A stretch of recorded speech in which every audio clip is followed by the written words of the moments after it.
When is D-Day? Really? My wife, 37/F, and I have been married for 12 years and together for 16. We first met in college. We have a 6-year-old child. We've been saving for years, and we finally purchased our first home last year. We've had some ups and downs, but we've managed to maintain a long-lasting relationship. At this point, I'm not even sure what to name D-Day. The reality is so murky. Is this the first time I've discovered anything was going on months ago? Is it the previous week? What happened last night? Or maybe it's today. Perhaps D-Day was last year. It began the way these things usually do. My wife was up late messaging someone on her phone. It might have been relatives or friends, but something didn't seem right. She had been quite cautious of her phone, but I saw a chance and snatched it while she was in the shower. She had been flirting with her colleague Jack Harkness in a semi-discreet manner. I don't know what more to say. It was obvious that this was a new relationship, but she was being daring. Much more daring than I'm accustomed to seeing from her. I questioned her on the subject. She said she didn't do anything wrong and that it was simply a colleague. She was furious at me for eavesdropping. A week later, when she gets ready in the morning, she leaves her phone unlocked on the nightstand. However, a notice from Jack appears at 5 o'clock in the morning. I don't confront her since I don't want to wake up my kid. In any case, I'm terrible at confrontation. That afternoon, I discuss it with my therapist. He suggests I should approach her about it and find out what's going on. Requests that she show you her phone. And I do as well. When she arrives home, I ask to see her phone. She declines. She is entitled to privacy. I inquire whether she has been conversing with him. He's messaged her maybe 2 or 3 times, she claims. I am adamant on watching it. She tells me I'm hallucinating and that I need to get treatment to overcome this. I assure her that's great and that once I see her phone, I'll get assistance. She finally gives in. Over the previous 2 weeks, I've received 50-100 mails 2 or 3 times. They seem benign enough, yet she lied about them. We go to therapy. Again, we had gone previously when our child was first born for about 6 months. Our counselor worked up a plan for reconciliation, but it needed her to stop communicating with him and a promise from me to put divorce on the back burner. My wife claims she no longer likes our counselor. We will never return. Perhaps D-Day was last week. My wife has been messaging her buddies all morning. I see her PIN for unlocking her phone. I'm still skeptical at this point, and it's eating me up. I have 30 seconds when she leaves her phone out of sight, so I unlock it. Just enough time to see she's messaging him again, but her name has changed to Harkness J. I don't get to read the messages. When I chat to her, I question whether she's still talking to Jack. She claims to be, but there isn't anything there. He's simply a buddy, and I've never told her not to speak to him. She said she needed to talk to him because they worked together. I don't ask to view the text messages, and she doesn't offer to show them to me. Does it really matter at this point? Would it be beneficial? Perhaps D-Day was yesterday night. She was in a bad mood all day yesterday. Upset, anxious, you're avoiding me. I took her phone from her bedside last night while she was sleeping. My heart is pounding. What if she awakens? What am I doing snooping? What will I discover? I'm filled with humiliation and worry. I type in the PIN, incorrect.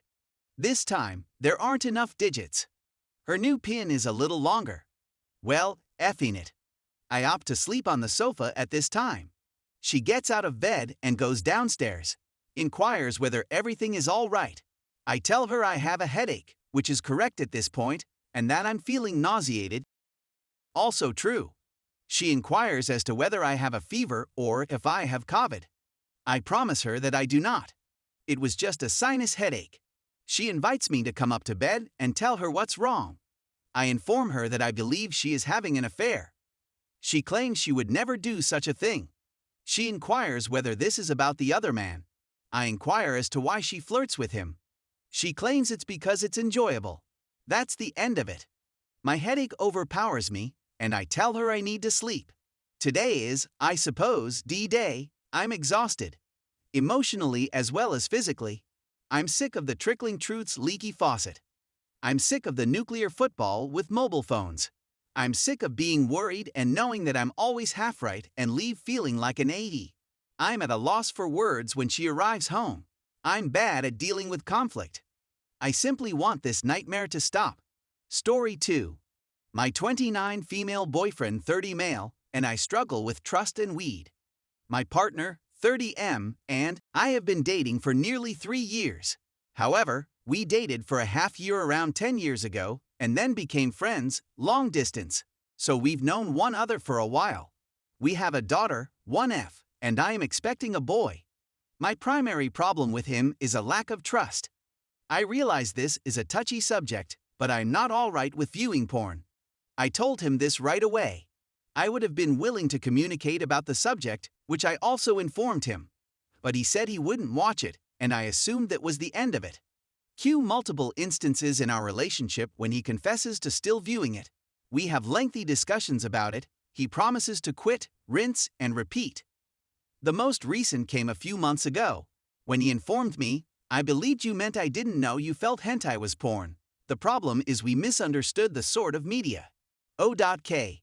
The second issue is cannabis usage, which is more essential to me for the reasons you will see. He is a marijuana user. The problem is that I am a recovering alcoholic. I've been sober for 6 months now. I have been sober my whole pregnancy, and I was sober my whole pregnancy with my daughter, too. To be honest, I'd rather he didn't smoke at all. I don't want pot in my life at all. Weed is a major stressor for me. Whenever I used pot in the past, I was also drinking, either before or after the event. We came to an agreement since he was insistent about continuing to smoke. The agreement was that he would only smoke after our daughter had gone to bed and that he would never smoke in the home. Months later, I enter into our bedroom to find him smoking in our bed. He admits to doing it every night despite his pledge not to do so in the home. After that, I really remained with my father for a week or two because I was afraid of relapsing, and since he had lied to me for months. Following that, we agreed, again, no cannabis in the home. He explained to me that he was doing it because he didn't understand. It was such a huge issue to me. He is well aware of my addiction and how cannabis serves as a trigger. After that, he smoked every night for a while. He wanted to do it throughout the day as well, but I told him no way, for the sake of our kid. Although I am okay with him smoking, I don't want to be with him when he is doing so, therefore we spend most evenings apart. We discussed it again about a month ago, and we agreed he could smoke at work. He works in retail, and he could smoke once a week at home after the baby was sleeping. So without informing me, he was smoking last night and I didn't notice it. It was not a night we had agreed for him to smoke. I approached him and kissed him, and I could taste or smell, or both, it on him. I inquired, and he confirmed that he was smoking. I was appalled at the idea of kissing someone who had just smoked. I told him about it the following day, today. This time he said he misunderstood and assumed we agreed he would smoke on all his evenings off. We reconfirmed that he would smoke one night each week. At the conclusion of the talk, he informed me he was going to smoke tonight, after smoking the night before.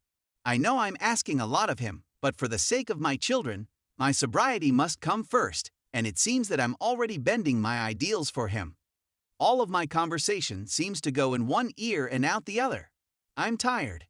After all of his lies and unfulfilled promises, I can't trust him.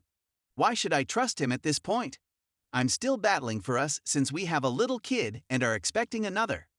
We adore one another. I'm at a loss for what else to do. We do have a couples therapy session in a few weeks, so that's something. Anyone have any suggestions?